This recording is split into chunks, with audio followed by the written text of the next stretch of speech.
To my fourth loan closing for today. I had 5 today. So yeah, I am on my way to my fourth one right now. Just want to come on live, chit chat with y'all, see who's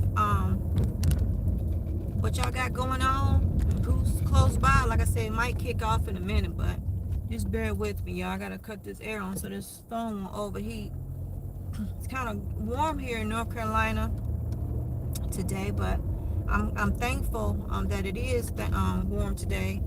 I was telling my daughter that I might plan on going out doing Walmart Spark this afternoon because there's some things I want to finalize this afternoon. Well, this month. I'm so sorry, this month. So I'll make an extra $100-$200 doing Walmart Spark this weekend. I'll be very appreciative of that. Gas prices are so freaking high right now. I swear I done put like $40 in my tank, and it is going absolutely nowhere. Absolutely nowhere. Absolutely nowhere. So I don't know, y'all. It's just crazy. Like, doing this type of work, I've noticed that I've been getting a lot more notary notifications, because I'm assuming a lot of notaries, especially mobile notaries, have backed down doing this because the gas prices, and sometimes you don't always get closings right there near your home. I guess she's on the side of the road. How you doing? On the side of you don't get that many closings right there by your house. So I think a lot of notaries, or ones that offer open notary, are maybe not doing this as much as they used to once before, because my phone stayed booming. Like I was in the middle of one closing this morning, and it came across for $100, and I try to make $400 a day, and it came across, so it would have put me like maybe $600 a day if I would have got that one. But I couldn't grab it. Once I accepted it, let me change that. Let me be honest with y'all. Once I accepted it, I realized that it was 4:10 o'clock and it was already 10:10. So there was no way that I could do it, and I was already in the closing, and I was nowhere near my office to print documents off. So I had to let it go back. I had to call the signing service with a title company, really, and let them know that I was not available to take that $100. But that's why I'm telling y'all, like, this is something you can do extremely flexible. Say you just at home, you was off on Friday, just chilling, and that notification came across your phone for $100. That's $100. Like, you ain't have to go clock in nowhere. You ain't have to, yeah, you going like, okay, well, what about gas, Nikki? And what about this? And what about that? Oh my God. So let me tell y'all something right quick. I'm about to go sidetrack. I told y'all one time before in my videos that the one disturbing thing is this time of day on Sugar Creek for me, because I see so many people getting put out their hotel rooms and sitting on the side of the hotels with all their belongings, their suitcases. That triggers me. I do apologize. That really triggers me. And I just saw that again today. A mother with her children, all their stuff out in the parking lot. The children look like they all under maybe 6 years old, so that means they're not in school nowhere.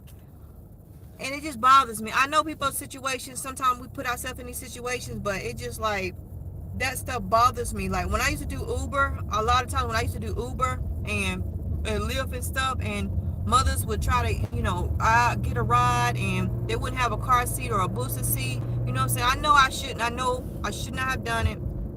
And I know some of y'all gonna feel what y'all gonna feel, but sometimes I would just bring them with me, especially if I knew that she was going to the doctor, or she was going, to the grocery store, or to a family member house. Maybe she was going from one family member house to another family member house, and she just needed a ride, and she didn't have a car seat, or whatever may be the situation. But I would explain to them. I said, look, the next driver might not do this for you.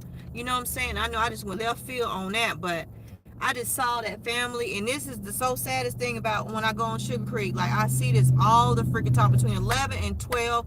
You see families all outside of these hotels, motels with all their freaking belongings. Like, that stuff triggers me. It really do trigger me. But that's why I grind so hard. That's why I go back to this. If you are a single mother, if you are a single father, become a mobile notary. Like I told y'all just a few minutes ago before I got distracted with that situation.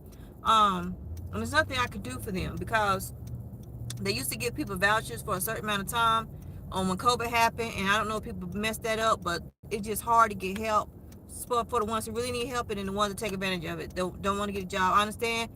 I'm gonna go back on my tangent about her situation. She might be the type of mother that, don't have childcare, don't want, she got no car, so how's she gonna work? She can't get the kids daycare.